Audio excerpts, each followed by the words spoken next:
Hey everybody, welcome to Carbon's DIY Garage. Today I'm going to be replacing the headlights on this 1997 Jeep TJ. These are the factory headlights. Even though they might have replacement bulbs in them over the last 25 years or so, they still are that super dim halogen bulb, and I want to replace it with some LED lights with halos and get a lot more brightness at night. So before I get started, first I want to apologize in the background. I don't know how much it's going to come out, but our neighbors across the street are doing something with a vacuum. I don't know, cleaning carpets or whatever, but it's probably super loud. At least it is to me, so I apologize in advance. Hopefully this video still comes out useful to you as I go through the process of replacing these headlights. So first I'll show you what it looks like with the old bulbs, both just staring at the garage door and then out driving around. And then after I get this done, I'll show you what it looks like afterwards. To get started, you have to remove this chrome bezel that is in front of the headlight. It doesn't actually hold the headlight in place, but you do need to remove it to be able to pull the light out. And these are T15 Torx screws, and there's 3 of them. One here, one up here, and one over here. And you can see that mine are a bit rusty, but they don't look too bad, so hopefully these come out okay.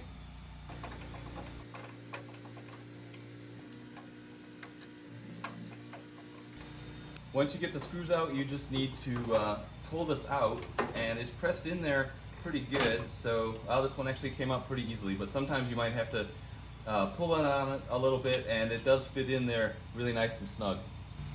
Okay, now we're looking back behind the headlight, and you can see there's a hole here where a screw should be, and a hole up there where a screw should be, and then another screw down here, and you can see there's an ear on this metal ring that's being, that's what the screw is holding down. And then another screw, really rusted. These 2 bottom screws are really rusted.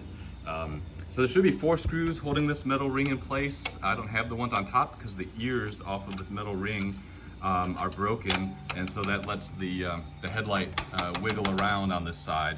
So I'm gonna go ahead and remove these 2 bottom screws, assuming that I can get them out. And then this retaining ring should come off, and then the headlight should be free to be removed. There's not a lot of room to get a thick, like a socket or a socket head or a 1/4-inch drive Torx bit in here. So I'm actually using like one of these Allen key type, L-wrench type of things with this T15 Torx on it to get it out instead of using a driver. So here's the old retaining ring. Like I said, there should be 4 of these ears on it, but this only has 2. I'm obviously not gonna reuse this one. I bought 2 new ones off of Amazon. I'll put a link in the video description. They're a little bit more expensive to get the chrome ones versus some plastic ones, but I went with the chrome ones, not just for the look, because you really can't see these, but I think they're gonna hold up better than plastic. I worry about the plastic breaking. So I'm gonna go ahead and replace these with some new ones. With that retaining ring off, you can just pull the headlight straight out, and I didn't touch anything. This is how I found it.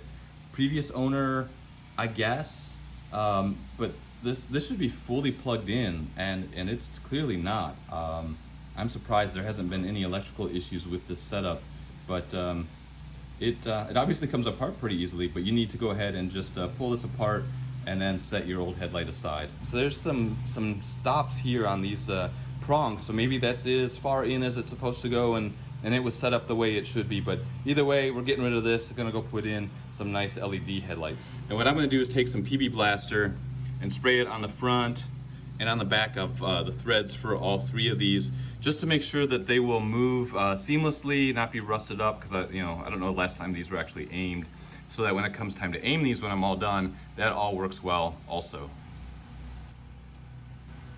So here are the headlights that I got, and it's got the right connector to plug into the harness, so literally it's just plugging it in.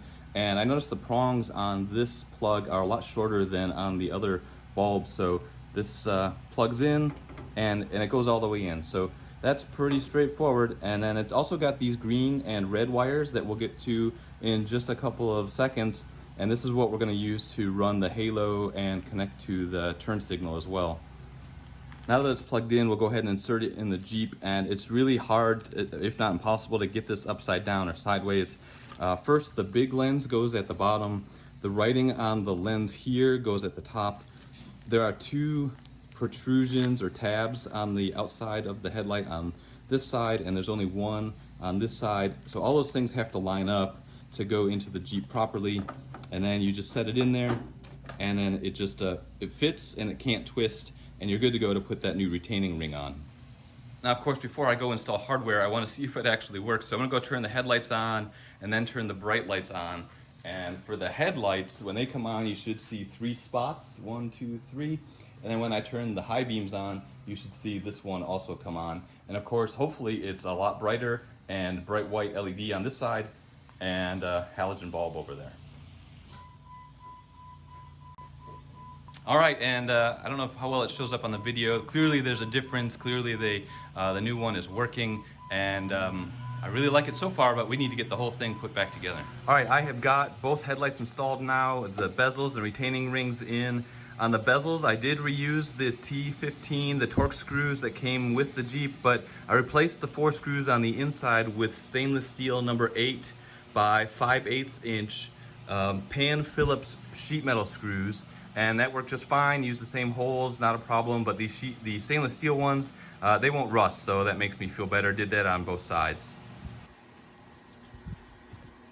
After getting the headlights installed, I went ahead and worked on the halos and the turn signal, so I can do amber and I can do white on these bulbs. And the original idea was I was going to run the white LEDs and turn them into daytime running lights by connecting them to a fuse here in the engine compartment that is only linked, only on when the ignition's on, but there is no such fuse in here. All those types of fuses are in the passenger compartment. I don't want to mess with that today. It's easy to do, but I just don't want to do it today. So I'm leaving that out for now. But you can see I've connected the turn signals. I did it on both sides, obviously.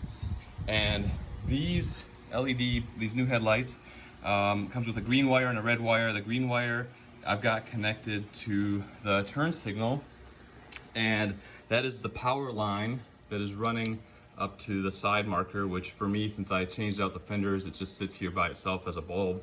But it hooks into the green wire here, not the green black one that you can see, but the green wire is the power line. And actually that's a yellow black is the return.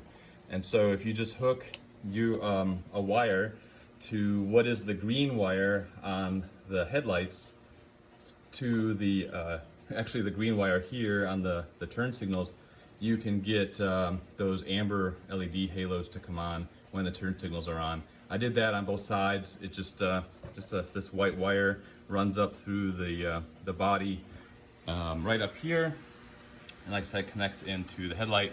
It's really simple to do, and did it on both sides. So hopefully that's helpful to you. Figure out how to get these halos to turn amber. You can do the same sort of thing, except run it to a fuse that is connected to the ignition, and whenever the ignition's on, those white LEDs would turn on as daytime running lights, like I've done on my Jeep JK.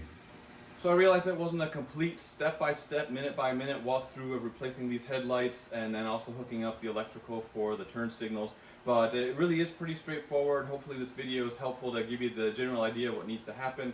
Just do the same thing on both sides. Well, I've got the headlights aimed. I'll leave a link in the video description on how to do that with LED lights. I'm not gonna bother showing you that here. And there's the before and after comparison. Up against the garage, it looks fantastic. And now just taken for a drive, you can tell it is so much brighter here with the LEDs than the original bulbs. So definitely worth the upgrade. Very simple to do, took me about an hour. Hopefully this video has been helpful to give you an idea on how to do the project. It's very simple to do it yourself. If you found the video useful, please give it a thumbs up. Consider subscribing to the channel, hit that notification button. All that stuff really helps promote the channel. I appreciate you watching this far. And hey, drop a comment if you actually watched to the end. I appreciate it. Thanks for hanging in there, and if you subscribe to the channel, you'll see all the projects that are coming, because there's still a lot more to be done. And until that next video, you guys take care and have a good one.